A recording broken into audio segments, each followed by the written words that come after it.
Speaker Son is confident that the proposed Bangsamoro Basic Law will be approved in the committee level as scheduled and will reach the House plenary by Monday.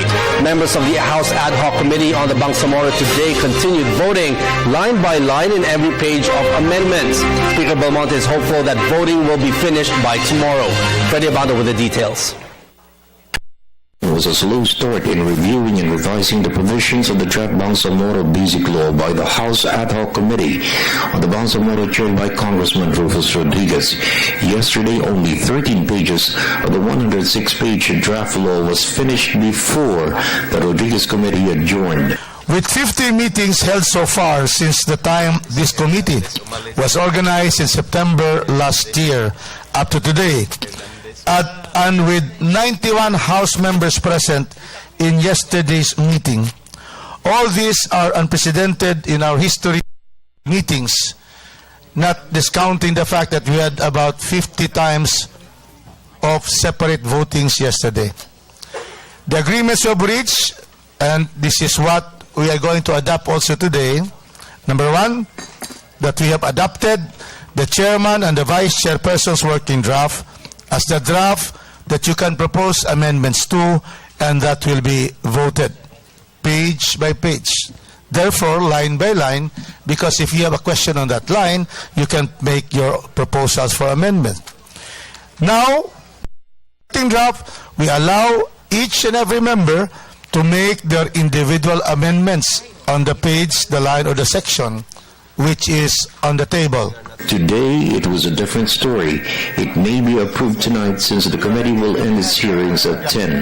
The deliberations gained speed since the contentious provisions which raised concerns of constitutionality were addressed by the Del Rosario list of proposed revisions. It was approved and endorsed by the ad hoc committee, particularly the creation of an audit office, COMELEC, civil service, human rights, the new Bangsamoro government. Zamboanga City Congressman Celso Lovicat was consistent in proposing changes in almost all of the provisions of the BBL. He gained some measure of success as the committee approved 6, one of which provides that the salary of the Chief Minister be grade 31 annually, for members of Parliament, salary grade 28 and 29.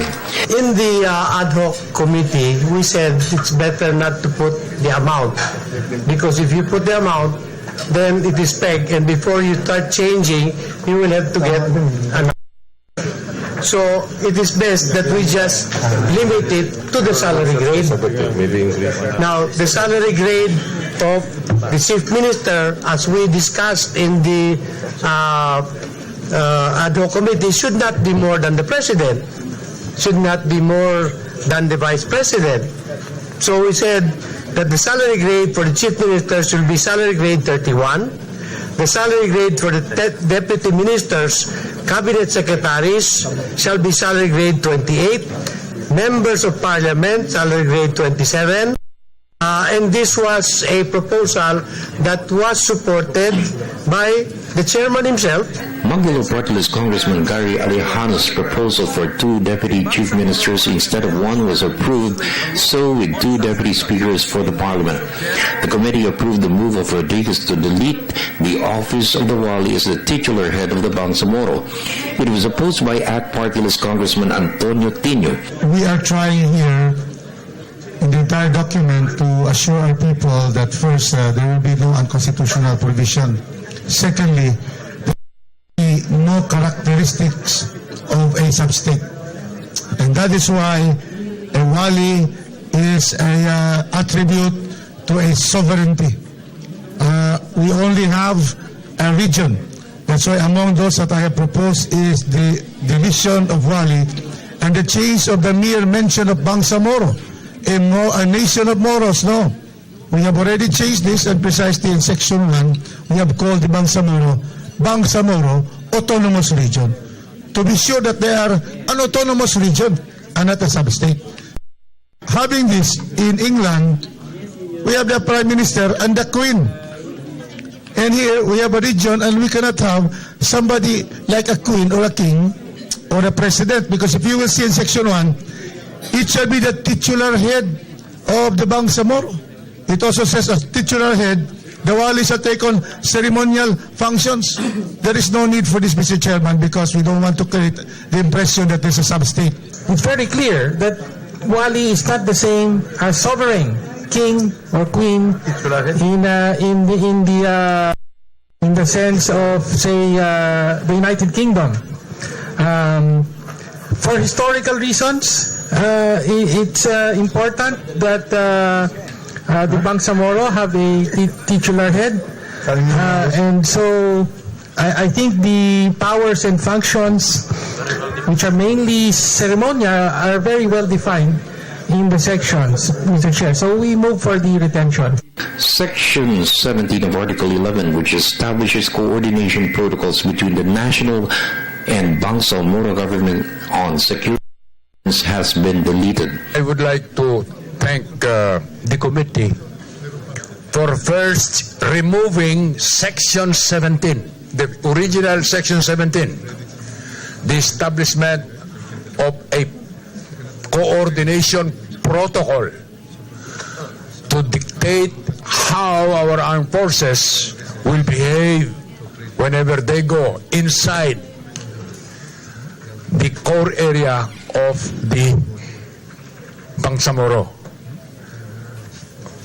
A question that surfaced with what happened in Mamasapano when coordination with the MILF became a major issue. However, the Biazon proposal to delete sections 15 and 16 lost in the vote. These two provisions involve the defense and security of the Bangsamoro.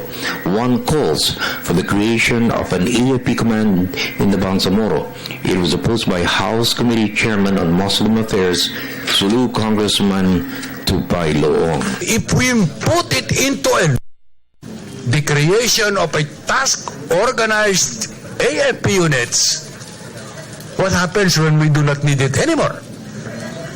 So I would say, Mr. Chairman, that Section 14 should altogether be deleted. The defense and security of the Bangsamoro shall be the responsibility of the national government, period.